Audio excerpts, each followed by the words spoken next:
everybody. Welcome back to English 221. This is for our class for Wednesday, the 6th of April, where we are putting some closure on Richard II. You remember last class, we were talking a little bit about the contrast between Richard and Bolingbroke. I was suggesting that in some ways they shift places as the drama progresses. We start with Richard's suspicions about or our suspicions about Richard's possible guilt in Gloucester's murder. Could he be working with Mowbray? And then we move on with suspicions about Bolingbroke himself. And are his motivations completely innocent? We do know that Richard makes a good number of mistakes. For instance, Gaunt, Bolingbroke's father, on his deathbed warns Richard against the excesses of Richard's poor rule, and Richard ignores that and steals Bolingbroke's inheritance. And worse, Richard leaves the country for the Irish Wars and entrusts York with his kingdom. And we know that that doesn't go well either.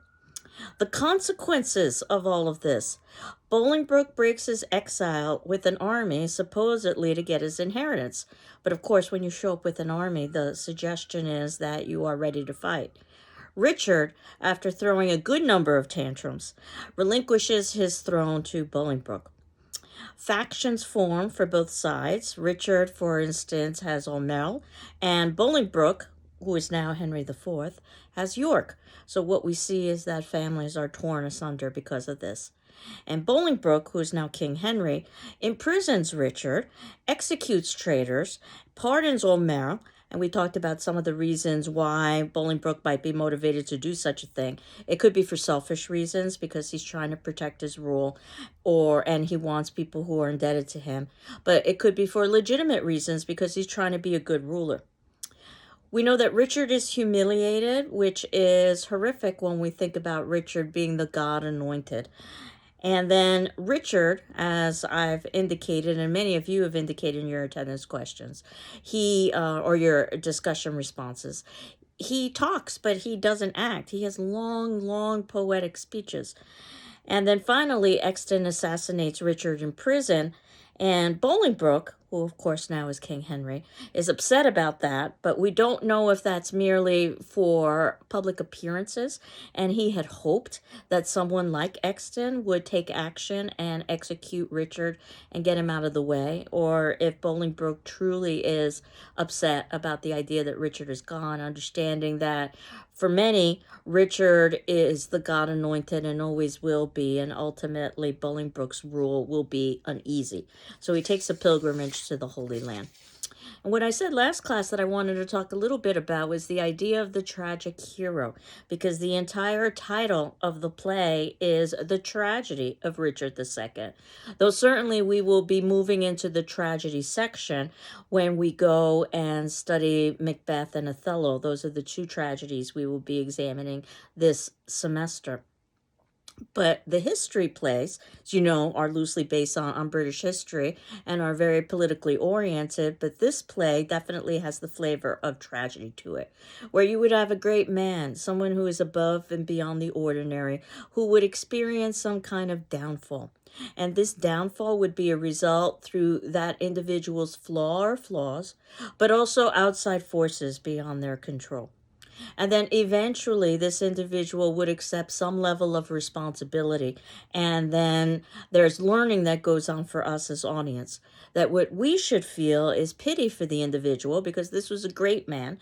So this individual wasn't completely at fault, above and beyond the ordinary. And we should also feel fear because if this person was great, above and beyond the ordinary, they're greater than we are. So if they experience that kind of fall, then we can experience that kind of fall. And the best example of how the tragic hero definition came about would be in the Greek drama from 430 BC, Oedipus the King, which happens to be the story of a king who is given a horrific prophecy that he is going to kill his father and marry his mother. So he runs away from home, in effect, to prevent that prophecy from occurring. What he doesn't know is that he's adopted. So that ultimately, as he runs away from home, he encounters a man who is his biological father, unbeknownst to him, and he ends up killing that man. And eventually, he comes to a kingdom and he solves the riddle of the Sphinx being a horrific creature. So Oedipus establishes himself as a great riddle solver and being able to defeat this monstrosity. The riddle being what walks on four legs in the morning, two legs in the afternoon, three in the evening. The answer being man, because man crawls in childhood and then walks on two legs in adulthood, and then three legs, the cane, in old age. And again, no one was able to solve this but Oedipus, so he establishes himself as a great riddle solver. He defeats the Sphinx, and he's given the kingdom because it just so happens that their king has recently been killed, which means that he gets the hand of the recently widowed queen. And as you can probably figure out by now, it turns out that that woman is his biological mother.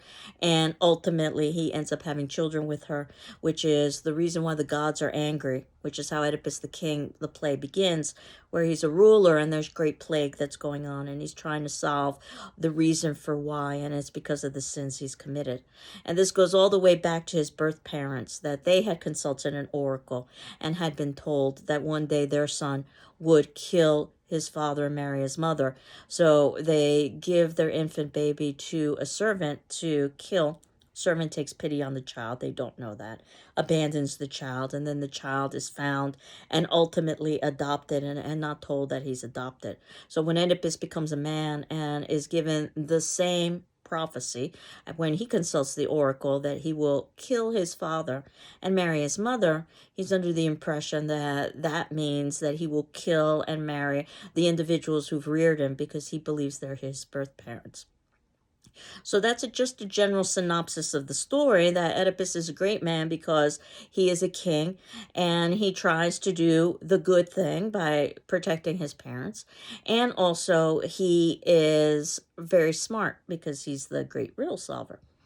And he experiences downfall in part because of his flaws, things like quick temper, where he executes his father because the man who is in the chariot, who is blocking his way, inspires so much anger in him that, in perhaps one of the earliest examples of road rage, literary examples at least, he slays everyone in his way, and that includes his own father. So he has a quick temper and he's angry.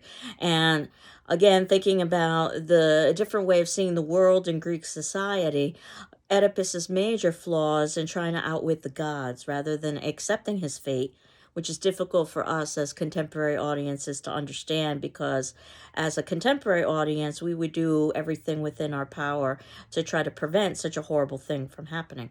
But what Oedipus does is he puts himself on the level of gods, thinking that he can change his fate. And by attempting to do so, he actually brings it about. So there's a good amount of irony there. And the same is true of Oedipus's birth parents, that they too try to change their fate and put themselves on the same level of the gods, and they're punished accordingly.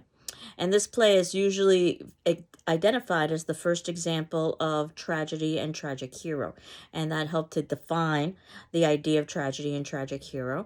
And Oedipus ultimately accepts responsibility by gouging out his eyes so that he blinds himself, because his eyes have betrayed him. Vision and blindness is a major theme in the play.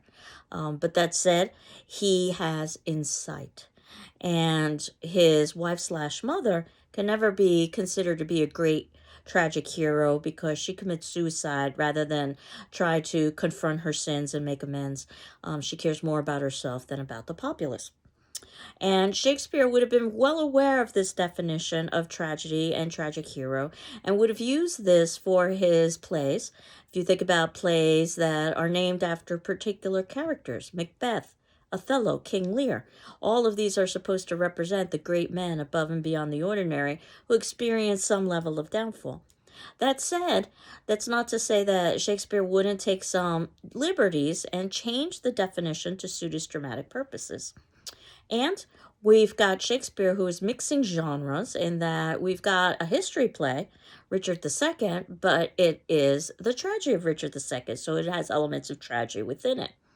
And we can debate whether Richard II is a great man above and beyond the ordinary. Just because of his position as king, he would be considered a great man above and beyond the ordinary, although his actions would indicate the exact opposite. And I think it's pretty clear that Richard experiences a downfall. After all, he loses his kingdom. And that downfall can occur because of tragic flaws in character. And as we've already established, Richard has made a good number of mistakes in his rule. Outside forces, perhaps, and I do qualify this with a perhaps, Bolingbroke is the outside force, especially if Bolingbroke has been trying to position himself in a place where he could take advantage of the fact that Richard's rule is weak so that Bolingbroke can place himself in the position of king. Accept responsibility, that one might be a little bit tricky as well, but I had indicated that one of my favorite quotes in Richard II is when Richard is alone in prison. In other words, he's speaking to no one but himself, because usually he's acting and he's performing to others. And he says, I've wasted time, and now time doth waste me. So perhaps you could say that he accepts a certain level of responsibility at that particular point. That'll be today's attendance question, by the way, is asking you whether or not you believe, based on what I've said, does Richard qualify for the characterization of tragic hero? And you can see that in the notes below, I've indicated not just the elements of tragic hero, but some of the more important quotes in Richard II. And I had indicated that Richard II is such a powerful play, in part because of the language. One of the things that's established very early on, Act 1, Scene 1, line 178, is the importance of reputation. Now keep in mind that this is a theme we talked about in Much Ado About Nothing. All of these characters are trying to maintain their reputation. Benedict and Beatrice trying to maintain that they don't need love. We've got Hero, who is trying to protect her reputation of fidelity. Even Dogberry is so concerned about his reputation of appearing competent. And of course he's not. So the idea of reputation, which Mowbray talks about as one of the propelling reasons why he is going forward, that we need to protect the reputation of England. And keep in mind that the history plays were seen as a vehicle for the populace to celebrate their prior history. Now, Gaunt, in Act 1, Scene 3, line 236, talks about how he's torn, and of course we see many of the characters torn over the course of the play, and that he's a father, so certainly he wants to protect his son Bolingbroke, but he's also in the position of judge, and he's trying to remain neutral. This is at the beginning of the play where we're trying to establish whether Bolingbroke and Mowbray are going to be fighting some kind of battle, and ultimately Richard makes a decision to stop this public battle. And again, we can question what some of his motivations might be for that, and instead exile both of these men. But Mowbray is exiled for life, while Bolingbroke is not. And again, we had speculated last class for some of the reasons why that might be. Gaunt's deathbed speech. Act 2, Scene 1, line 31. Very famous because it talks about descending England, about an England that's been leased out, and that ultimately there are lots of appetite images here, lots of cannibalism imagery here. And while appetite was presented in a more positive way in something like Much Ado About Nothing, just notice the production that we saw with all of the feasting. This is definitely very negative, in that it's Richard's insatiable appetite that basically is cannibalizing England itself. Lots of references to disease as well. Act 2, Scene 1, line 93. This is something that we are going to be seeing when we read Macbeth as well. Now, York, we know, is torn over the course of the play. And first, in Act 2, Scene 1, line 163, he's talking about the importance of having patience, that he doesn't necessarily agree with Richard's actions, but he understands that as God anointed, he must support Richard. And we see that loyalty begin to fray. Act 2, Scene 2, line 111.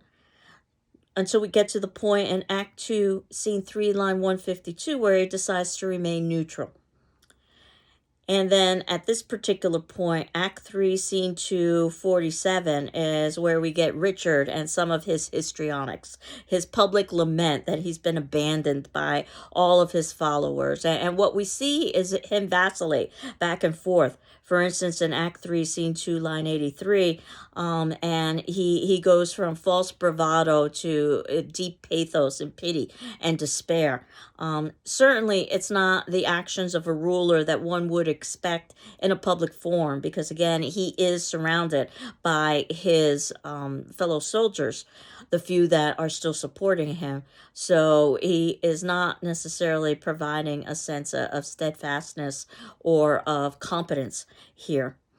And then finally, Richard in Act 3, Scene 2, line 129, even compares himself to Jesus and Judas, that Jesus was betrayed by Judas. Now, of course, Richard would be seen as the God anointed. Nevertheless, to compare oneself to Judas or to Jesus and say that Judases are betraying you, that is pretty arrogant and self-centered, and he will be punished for that hubris, especially because he certainly doesn't act like a Jesus figure. Lots of self-pity. One of the examples is in Act 3, Scene 2, line 144, where he says that people should tell sad tales about him at the fire. Again, it's very difficult to have any kind of real empathy for Richard because he doesn't show the qualities of rule at this point. This gets us to Act 3, Scene 2, line 200, where York is going to join Bolingbroke. Remember that he had previously said that he was going to be neutral, but this is just too much for York to see Richard's histrionics. And in Act 3, Scene 3, line 143, remember the pyramid structure that we were talking about in Shakespearean plays, that Act 3 would be at the pinnacle of the pyramid and the point of the pyramid, and that's usually where we've got the height of conflict. This is where Richard submits, and we could see that as an act of cowardice because he doesn't want to fight. Or we can also just see this as an act of resignation because he understands he can't win. And that Bolingbroke, even though he maintains he's returned just for his inheritance, he's got an entire army standing behind him. And Richard has been abandoned by many of his supporters. So it almost reminds me of workplace situations where you quit before you can be fired. And that Richard probably saw the writing on the wall and took action. That is lightened up by the garden scene. As I was talking about last class, that's one of the few scenes that occurs outdoors in the daytime with light. Act 3, Scene 4, line 29, where we have the gardeners discussing the State of the Union, and the gardeners have more insight into the qualities of political rule that are necessary for success than Richard himself does.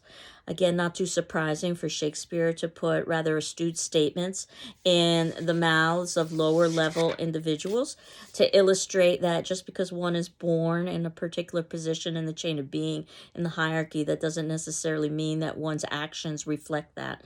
So one can descend the chain of being. We've certainly seen Richard do that with his actions. One can also ascend the chain of being, and we see that, I think, with the gardeners, who have this very common sense approach about needing to treat a kingdom like a garden and take out the weeds so that the garden can flourish. And of course, the weeds would be the flatterers and the traders that Richard has encouraged throughout all of this time. A wonderful scene that occurs in Act 4, Scene 1, line 162, and it's very visual, especially as we saw in the BBC version, is the loss of the crown, where at one point Richard is going to give the crown to Bolingbroke and make Bolingbroke officially Henry IV. And we see both men actually holding the crown, that symbol of rule, and Richard at one point tries to take the crown back, and then of course ultimately he has to relinquish it to Henry. And we see that uneasy transfer of power and Act 4, Scene 1, line 200. And then, and when Bolingbroke becomes king, part of what occurs is that there's a public humiliation of Richard. This is something that shakes York to the core, that despite Richard's errors and misdeeds, he should still be treated with a certain level of respect, and instead he's paraded around and garbage is thrown at him, and he's humiliated in Act 4, Scene 1, line 276. So perhaps we can begin to have a certain level of empathy for Richard at this particular point. Certainly, we can say that Bolingbroke didn't stop that public humiliation. Perhaps he should have. But we do know that Bolingbroke previously, when there was a transfer of the crown, indicated that he didn't want Richard to have to tell his sins in a public forum. So in that way, we could say that perhaps Bolingbroke is showing some sympathy and empathy. Or perhaps Bolingbroke is just being very politically astute and realizing that by humiliating Richard in any kind of form in that fashion, that would just merely lead to Bolingbroke's or Henry IV's rule being all the more uneasy. And we do see a scene in Act 5, Scene 1, line 16, where Richard is consoling his queen. And you remember I had talked about that historically the queen was a child bride. This was an opportunity to unify different political nations. But the Shakespearean choice of dramatizing this queen as an adult gives us the opportunity to see a softer side to Richard, as we see a true sense of love and affection between him and this queen when they have to part ways. And then ultimately, again, Richard says that people, as he is laments in Act 5, Scene 137, with his self-pity, that people should tell sad tales about him by the fire. And then in Act 5, Scene 2, line 23, there's a reference to the idea of drama. And we've seen this meta-drama before with Shakespeare, probably best exhibited with something like A Midsummer Night's Dream, where you're watching a play within a play. So this is not uncommon at all for Shakespeare to make direct reference to the idea that we're watching a drama. And then Bolingbroke, or now as Henry IV, ultimately pardons his cousin Aumerle, Act 5, Scene 3, line 131. This is after Aumerle's mother pleads for him. And while we don't have very strong female presence in this class, or in this play, we could perhaps say that this is a moment of strong female where she refuses to leave until Henry IV, or Bolingbroke, says that he will pardon Aumerle. Notice how her position is so different from York's. So even though they're married, they are from different political spectrums. Again, families are being torn apart because of their alliances. And again, we could say that Bolingbroke does this perhaps because of sympathy. After all, these are family members. But he could also be very politically astute and understand that having Aumerle be indebted to him is not a bad thing, since Henry IV's rule is already uncertain and uneasy, because there are enough factions who think that Richard should not be in prison but should still be ruling the kingdom, despite Richard's flaws. And then Richard, when he's finally alone in Act 5, Scene 5, line 1, his private lament, again, where he's wasted time, and now time doth waste him. And then we see finally in Act 5, Scene 5, line 84, where Richard is going to take some action and try to defend himself against assassins, but it's too little, it's too late. And then finally in Act 5, Scene 6, line 34, is where Bolingbroke claims innocence, that he might have stated, or he might have mused that it would be nice, or at least it would be convenient if Richard were executed, but he certainly never meant to encourage anybody to execute Richard. And again, that sounds somewhat suspicious. I can't help but think when somebody in power says something, they must have some understanding that what they say can be taken quite literally. But nevertheless, Bolingbroke claims innocence and decides that he needs to go on to a holy pilgrimage so that he can atone for his sins. So these are some of the major speeches in Richard. Of course, you would have heard them through the BBC production, and they would have been dramatized much better than I could ever read the speeches themselves. So I just wanted to give you an overview of some of the important speeches from my perspective. And again, for our discussion forum question, and that would be due on Friday, the 8th of April at 8 a.m., we go back to the idea of tragic character. And based on everything that I've discussed today, do you think that Richard II can be considered a tragic hero, and why or why not? You'll remember too that in terms of our syllabus, we are going to be transitioning away from Richard II and from the history plays, and now finally moving to the tragedies. Macbeth being Shakespeare's shortest tragedy, so this will be a way that we can catch up with a little bit of time, because ultimately we're slightly behind schedule with our syllabus. According to the syllabus today, we would have been discussing Macbeth, but instead we will be doing that next class. Your Richard II journal, though, it would be ideal if you could hand in the Richard II journal on the day in which I had it assigned, which would be today, if you are watching this video on Wednesday the 6th at 11:59 p.m. Set via PDF to my email, Ruiz, R-U-I-Z, at gcc.mass.edu. But since I was a little bit behind, if you needed a bit of an extension up until Monday the 11th, you can certainly take that, and you don't need to ask for an extension. So it would be nice if you could get in your journal today on the 6th, but I will take it up until the 11th. And then if you need additional time, certainly let me know, and I can give you an extension. And then what we will do is begin talking about Macbeth, known as the Scottish play, over the next several classes. So I hope you're doing well. I'm doing well. And we will continue on moving into the tragedies. Take care. Bye-bye.